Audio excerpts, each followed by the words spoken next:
నమస్కారం ప్రజలారా.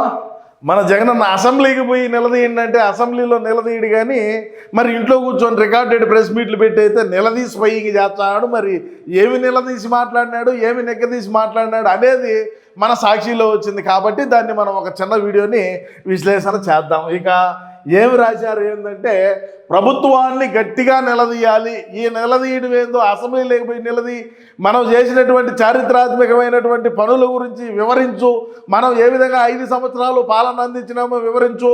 కూటమి ప్రభుత్వం ఎక్కడైనా తప్పులు చేస్తూ ఉంటే మీరు ఇటువంటి తప్పులు చేస్తున్నారు, మేము చేసినట్టు మీరు పని చేయండి, మా పాలన ఏ విధంగా రాష్ట్రంలో ఉండేటువంటి ప్రజానీకానికి ఆ విధంగా అనిపించింది అప్పట్లో అని చెప్పు. మనం ఏ విధంగా రాజధానులు కట్టామో చెప్పు, ఏ విధంగా పోలవరాన్ని పరుగులు పెట్టించినామో చెప్పు, ఏ విధంగా నిరుద్యోగులకు అవకాశాలు ఇచ్చినామో, ఉద్యోగ అవకాశాలు ఇచ్చినామో చెప్పు, ఏ విధంగా అన్నా క్యాంటీన్లు చేసామో చెప్పు, ఎందుకు ప్రజా వేదికను కూల్చేసామో చెప్పు. ఎందుకు మనం చేసినటువంటి పనులే 1, 2 ఉన్నాయా? రకరకాలుగా ఉన్నాయి. నువ్వు ఏమి చెప్పాలంటే, ఎన్ని చెప్పాలంటే, నీకు ఎంత టైం కావాలంటే అంత టైము కూడా ఇచ్చేదానికి స్పీకర్ గారు సిద్ధంగా ఉన్నారు. నువ్వు పోయి మాట్లాడు. 7 రికార్డెడ్ ప్రెస్ మీట్లు పెట్టి ఏదో మనోళ్ళకి చెప్పి మనకు ఒక టీవీ ఉండాది, మనకు ఒక వార్తాపత్రిక ఉండాది, మన ఇష్టానుసారంగా దాంట్లో రాసుకుందామంటే ఎవడు కూడా ప్రజానీకం ఎవరు కూడా నమ్మేటువంటి పరిస్థితుల్లో లేరు. అక్కడికి పోయి ఏం కొట్లాడాలన్నా మరి 11 నిమిషాలకి దేనికి బయటికి రావాలా? నువ్వు వాడు బయటకు వచ్చి ఏం మాట్లాడతారు మనోళ్ళు, మన పాలేరులు? మాకు మైక్ హీరో అని ఎందుకు హీరో? ఎవడు హీరో? మీరు అడిగితే కదా, ఉంటే కదా, సభ స్టార్ట్ అయ్యేదాకా మనం ఉంటే కదా మనల్లో గట్టిగా నిలదీయాలంటాడు. ఏం అసెంబ్లీలో నిలదీచ్చేమే ఇలా ఎందుకు ఈ కోతలన్నీ? శాసనసభలో ప్రజల గొంతు వినిపించకూడదని ప్రభుత్వం కుట్ర. ఎవరు కుట్ర వల్ల నువ్వు వస్తా ఉంటే ఎవడు ఆడొద్దల్లా, నువ్వు ఆడ మాట్లాడుతూ ఉంటే ఎవడు కూడా వద్దనేటువంటి పరిస్థితులు ఎక్కడున్నాయి? నువ్వు మాట్లాడాలా, నువ్వు అసెంబ్లీకి రావాలనే వాళ్ళు అనుకుంటున్నారు. వాళ్ళే వద్దనలేదే. జగన్మోహన్ రెడ్డి గారు వచ్చితే ఖచ్చితంగా మేము ఆయనకు అవకాశం కల్పించాం. ఆయన చేసినటువంటి పనులు, మేము చేసేటువంటి పనులు సరే, నీ మైండ్లో ఏదైనా సరే రాష్ట్రానికి, రాష్ట్ర ప్రజలకు, రాష్ట్ర అభివృద్ధికి తోడ్పడేటువంటి, రాష్ట్ర అభివృద్ధి అయ్యేటువంటి ఆలోచనలు ఉంటే నువ్వు కూడా వాళ్ళకి చెప్పొచ్చు కదా, తీసుకుంటారు. అదిలే మనకంత దమాకాడిది ఎందుకు ఊరికే అవులే కోతలన్నీ.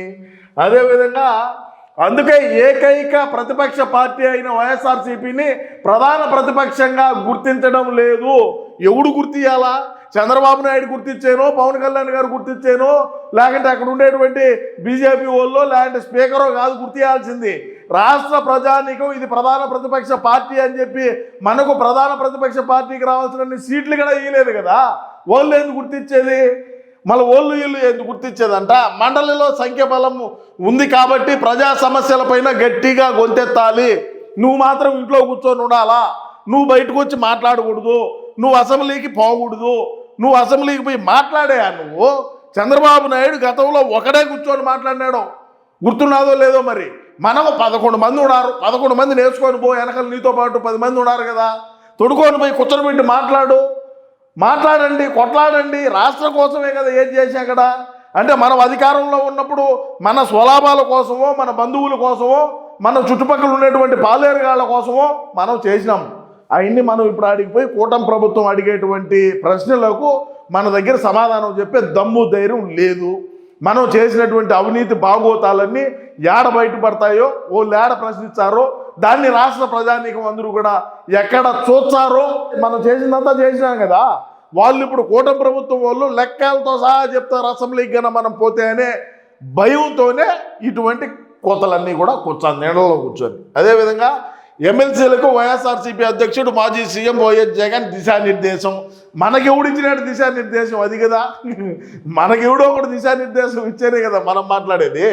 తిరుమల లడ్డూ విషయంలోనూ చంద్రబాబు ఒక అబద్ధాన్ని సృష్టించి దానికి రెక్కలు కట్టారు. బోలేబాబా డైరీ కథ ఏందో, వైవి సుబ్బారెడ్డి పిఏ కథ ఏందో, భువన కరుణాకర్ రెడ్డి కథ ఏందో, వ్యవహారాలు ఏందో అన్నీ కూడా ఏం చంద్రబాబు నాయుడు గారు ఏమి చెప్పినట్టు కాదయ్యి.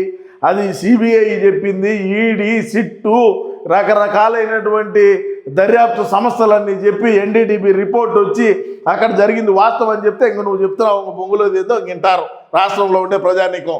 వైఎస్ఆర్సీపీపై నిరంతరం బురద తల్లుతూ దుష్ప్రచారం చేస్తున్నారు. మనం బురద ఒకరి దగ్గర ఆడదల్లించుకుంటాం, మన్నెత్తిని మనమే చల్లుకుంటాం కదా. ఒకడు చెప్తేనో ఒకడెవడో మన మీద బురద చల్లాల్సినటువంటి అవసరం లేదు. మన్నెత్తిని మనమే చల్లుకుంటావునా? మనం చేసినటువంటి పనులే మన నెత్తిన బురద చల్లుతూ ఉంటాయి. అయ్యే ఇంకొకటి కూడా చల్లింది కాదు, లేకంటే ఇంకొకటి ఏదో చేసింది ఇక్కడ కాదు. 2024 మార్చి 16న ఎన్నికల కోడ్, మే 13న పోలింగ్, మే 15న టీటీడీలో నెయ్యి సరఫరాకు టెండర్లు ఓకే, జూన్ 4న ఎన్నికల ఫలితాలు, చంద్రబాబు సీఎం అయ్యాకే నెయ్యి సరఫరా ప్రారంభం, జూలై 6, 12వ తేదీల్లో వచ్చిన 4 ట్యాంకర్ల నెయ్యి నాణ్యత పరీక్షలో ఫెయిల్.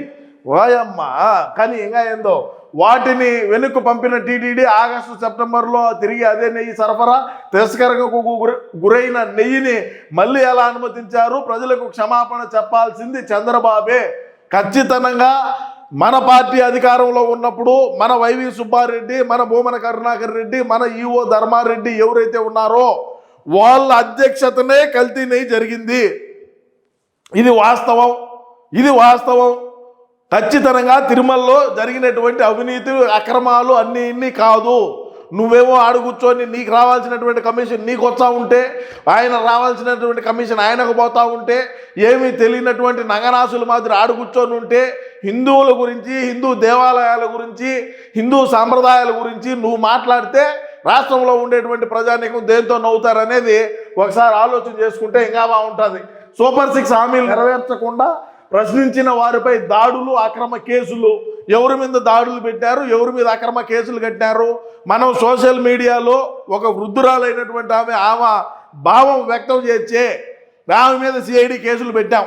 బ్రహ్మాండంగా ఎవడైనా మనకు వ్యతిరేకంగా మాట్లాడితే వాడి మీద అక్రమ కేసులు కట్టినాం, వాడి మీద రౌడీ షీట్లు ఓపెన్ చేసినాం, పీడీ యాక్ట్లు పెట్టినాం, ఎన్నెన్నో చేసినాం. మనం అధికారంలో ఉన్నప్పుడు పోలీసులను అడ్డం పెట్టుకొని, వ్యవస్థలను అడ్డం పెట్టుకొని, అధికారుల్ని మన చేతిలో పెట్టుకొని లా అండ్ ఆర్డర్ అనేది ఏ విధంగా పనిచేసింది అనేది రాష్ట్రంలో ఉండేటువంటి ప్రజానికానికి తెలుసు. వ్యవసాయం, విద్య, వైద్య రంగాలు తిరోగమనం అంట. మనం అధికారంలో ఉన్నప్పుడు ఏనాడైనా సరే రైతాంగానికి సంబంధించి, అదేవిధంగా విద్యకు సంబంధించి, వైద్యానికి సంబంధించి, విద్యకి సంబంధించి అంటే ఏదైతే స్కూళ్ళు భవనాలు ఉన్నాయో వాటికి మనం రంగులు వేసుకున్నాం, మళ్ళీ కోర్టు మెట్టుతో కొడితే మళ్ళీ వాటిని రంగుల్ని మనం తీసేసినాం. మనం ఎక్కడ చేసినాం, మనం ఎక్కడ ఎంతమంది ఉద్యోగ అవకాశాలు కల్పించినాం, ఎంతమంది పారిశ్రామికవేత్తలను మన రాష్ట్రానికి తీసుకొని వచ్చి ఇక్కడ కంపెనీలు, ఇక్కడ పెట్టుబడులు పెట్టించి తద్వారా మనం యువతకు ఉపాధి అవకాశాలు కల్పించినామో పట్టమని 10 కంపెనీలు చెప్పండి. అద్దె సూట్లు వేసి, అద్దె బూట్లు వేసి ఆడ వైజాగ్లో సమిట్ అని పెట్టి ఏమి చేసాం? ఇన్వెస్టర్లందరినీ రమ్మని చెప్పినామని చెప్పి ఆ పాలేరు గాళ్ళందరినీ తీసుకొని ఆడ తీరా మారో చూస్తే సరే అదన్నా రాష్ట్రంలో ఉండేటువంటి ప్రజానికి నమ్ముతారులే ఈసారైనా అనుకుంటే, ఆడ మధ్యాహ్నం భోజనం టైంకి వచ్చే తల్లికి అన్నం సరిపోలేదని కొట్టుకుంటారా ఆ వాళ్ళ ఇన్వెస్టర్లు? ఎవడికి చెప్తా ఉన్నా ఈ కథలు, ఈ వ్యవహారాలంతా? పాలనంతా స్కామ్లమయం. విశాఖలో 5,000 కోట్ల భూమి గీతం పరం.